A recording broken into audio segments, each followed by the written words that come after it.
हरे Krishna +1 class. बच्चों आप first chapter पढ़ रहे हो केमिस्ट्री का, some basic concepts of chemistry. So solution पढ़ेंगे आगे। सोल्यूशन क्या होता है ये it is a homogeneous mixture. एक होमोजीनियस मिक्सचर होता है। मिक्सचर क्या होता है, जो दो वस्तुओं से बनता है बट देखने में क्या लगेगा, एक जैसा। आप कर चुके हैं इसको। सो ये क्या होता है, होमोजीनियस मिक्सचर होता है। सोल्यूशन किसका होता है, ऑफ सोल्यूट एंड सोलवेंट का। सोल्यूट और सोलवेंट के मिक्स होने से क्या बन जाएगा, सोल्यूशन बन जाएगा। ठीक है। फॉर एग्जाम्पल जैसे साल्ट इन वाटर, तो जिसको डालते हैं वो क्या होता है, सोल्यूट, और जिसमें डालते हैं वो क्या होता है, सोलवेंट। सो साल्ट यहाँ पर क्या है, सोल्यूट है, और वाटर क्या है, सोलवेंट। वैसे भी सोल्यूट होएगा, जो सोल्यूट होता है वो हमेशा कम क्वांटिटी में होता है, और सोलवेंट हमेशा एक्सेस क्वांटिटी में होता है, ज़्यादा में होता है। तो क्या रहेगी, जो अमाउंट है सोल्यूट की जो प्रेजेंट होती है, यह घुल जाती है। सोल्यूट की जितनी मात्रा घुल जाती है ना सोलवेंट के वॉल्यूम में, उसको मैं एक्सप्रेस करूँगा इन वे से। ठीक है। या फिर मैं दूसरे वर्ड में कह सकता हूँ, अदर वर्ड ये कह सकता हूँ कि मैं ये कंसंट्रेशन को निकालने का मेथड है। ठीक है। कंसंट्रेशन किसकी निकलती है, सोल्यूट की। सोल्यूट जितना घुल जाता है ना, अब मान लो 100 ग्राम नमक ले लिया मैंने, वो डाल दिया, उसमें से 80 ग्राम घुल गया, 20 ग्राम घुला नहीं, तो जो 80 ग्राम है वो क्या, उसकी कंसंट्रेशन है नमक की, तो वो मुझे निकालनी है। ठीक है।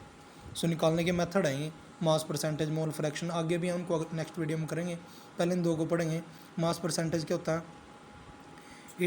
It is obtained by using the following relation. इसको मैं ऑब्टेन कर सकता हूँ इस रिलेशन को यूज करके। सो मास परसेंटेज निकालने का फार्मूला क्या है, mass of solute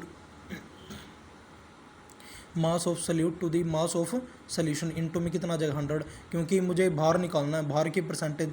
so solute का भार ऊपर और टोटल सोल्यूशन का जो भार है वो नीचे लिख दो। जैसे मान लो सोल्यूट का भार हो गया 10 ग्राम और सोल्यूशन का भार है 100 ग्राम, इनटू में कितना है, 100। सो ये सोल्व हो सकता है। ठीक है। मोल फ्रैक्शन देखो आगे।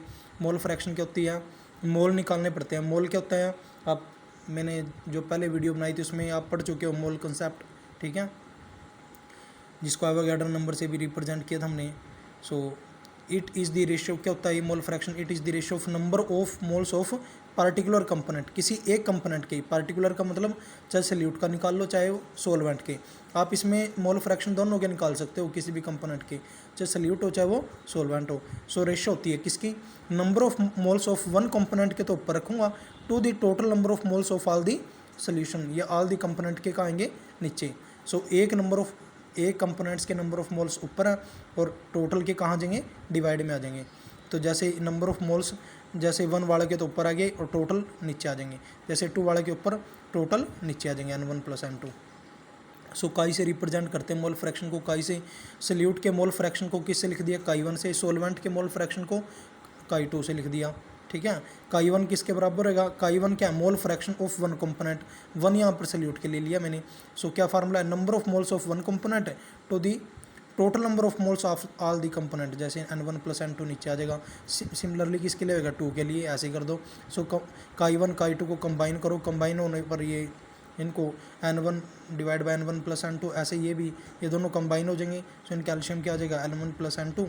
सो इनको आगे सोल्व करके आ जाएगा 1 आ जाएगा। सो काई1 + काई2 = कितना आ गया, 1। तो इसका मतलब क्या है कि मोल फ्रैक्शन हमेशा कितना हुआ करता है, 1 होता है सोल्यूशन का। सो आज के लिए इतनी है बच्चों। हरे कृष्णा।